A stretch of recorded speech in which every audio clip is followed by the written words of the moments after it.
এই আজকের এই যে ব্লগটা আমরা যে বিষয়টা নিয়ে করছি সেটা হচ্ছে স্ট্রেচিং এক্সারসাইজ। ব্যায়াম শুরুর আগে আমাদেরকে কিছু স্ট্রেচিং করে নিতে হয়, যাতে ব্যায়াম করার সময় কোথাও খচকা না লেগে যায় বা লেগে টেগে না যায় কোথাও। দুটো পাকে স্ট্রেচ করো অ্যান্ড টাচ দ্য ফ্লোর। বডিটাকে, শরীরকে আস্তে আস্তে সামনে পুশ করব এইভাবে। আচ্ছা, এবার কোনোই ভাঁজ করে এই পজিশনে এসো, যতক্ষণ পারবেন থাকবেন এই পজিশনে। নাও রিল্যাক্স। আচ্ছা, এইবার দুটো হাত এই সাইডে, শ্বাস নিতে নিতে উপরে তোলো। এবার মুখ দিয়ে শ্বাসটা ছাড়তে ছাড়তে ডান দিকে ঝোঁকো, যতটা পারবে করব। আবার শ্বাস নিতে নিতে ওঠো, আবার উল্টো দিকে। এবার নেক্সট দুটো হাত দিয়ে দুটো পায়ের আঙুল ধরো।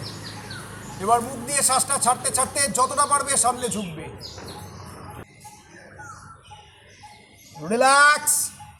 মনে মনে 5 কাউন্ট করব, দেন আচ্ছা এইবার দুটো হাত রেডি। 1 2 3 স্টার্ট। চলো 1 1 2 2 3 3 10 10 11 11 12 12 30 30 40 40 50 50 স্টপ। এটা বোথ সাইড আমরা এখন 15 বার করে করলাম। আপনারা যদি বোথ সাইড 20টা 25টা করে করতে পারেন কোনো সমস্যা নেই। এই বাটারফ্লাই করাটা খুব জরুরি।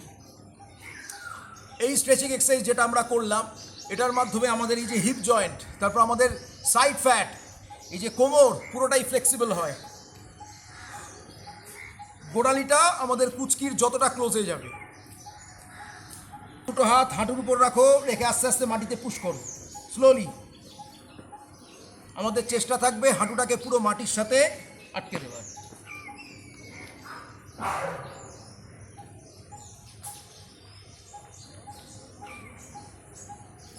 যতটা হয়।